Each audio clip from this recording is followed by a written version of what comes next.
The daughter of my father's first love suffered from heatstroke because she was left in the car, so he tied me up in a fit of anger and locked me in the car boot. He looked at me with utter disgust and said, "I don't have a vicious daughter like you, stay here and reflect on yourself." I begged him, apologized to him, and pleaded for him to let me out. But all I got in return was his ruthless order, "Unless she dies, no one is allowed to let her out." The car was parked in the garage. No one could hear me no matter how much I screamed for help. 7 days later, he finally remembered me and decided to let me out. However, he had no idea that I had already died in that trunk and could never wake up again. Chapter: What about that rebellious girl? Has she begged for mercy yet? My father's questions echoed like thunder in the large villa. The butler, Alfred Donald, replied in a trembling voice, "Sir, Ms. Xavier hasn't come out yet." In between my father's fingers was a cigar, and he paused in his action momentarily. "I've spoiled her, that's why she's so unruly. How dare she lock Rosie in the car? We should let her suffer a bit." Alfred could not bear it and said, "But it's over 104 degrees outside. It's so hot in the car, won't Ms. Xavier? Ha, hot. I want her to feel the heat. Let's see if she'll treat Rosie like that again. Only when she feels the heat in the car will she stop doing things like that." My father's voice was indifferent, as if he had entirely forgotten that I had been locked in the trunk for 7 days. Alfred tried to say something more, but my father interrupted impatiently. "Enough. Do you think no one's been secretly sending her food? She's fine. She won't die." Hearing that, I could not help but laugh, but no one could hear me. It was because I was already dead. I died 4 days ago. Since then, my soul had been following my father. "Mr. Xavier, don't be mad anymore. Let Blake out. It's so hot outside. She must be suffering,"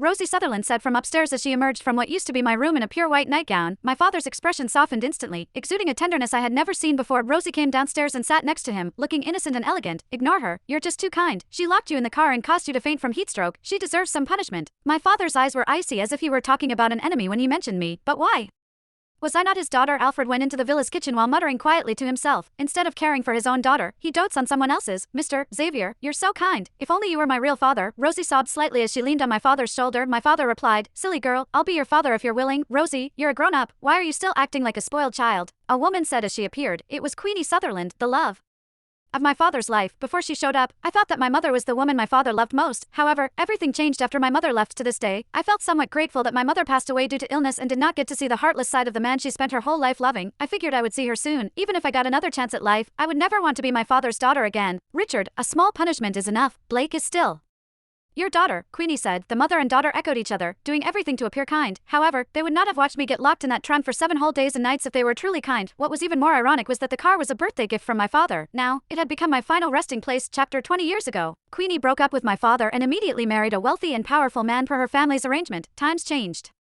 and the wealthy man lost his fortune. Meanwhile, my father, who had been poor, married my mom and managed to turn his life around, becoming wealthy. It was a dramatic turn of events. My mom eventually passed away, and Queenie got divorced. These two were good news to my father. Just like that, Queenie and my father got back together. She and her daughter moved in and stole everything that was mine, my clothes, my room, and eventually, my father. 7 days ago, Rosie came home happily.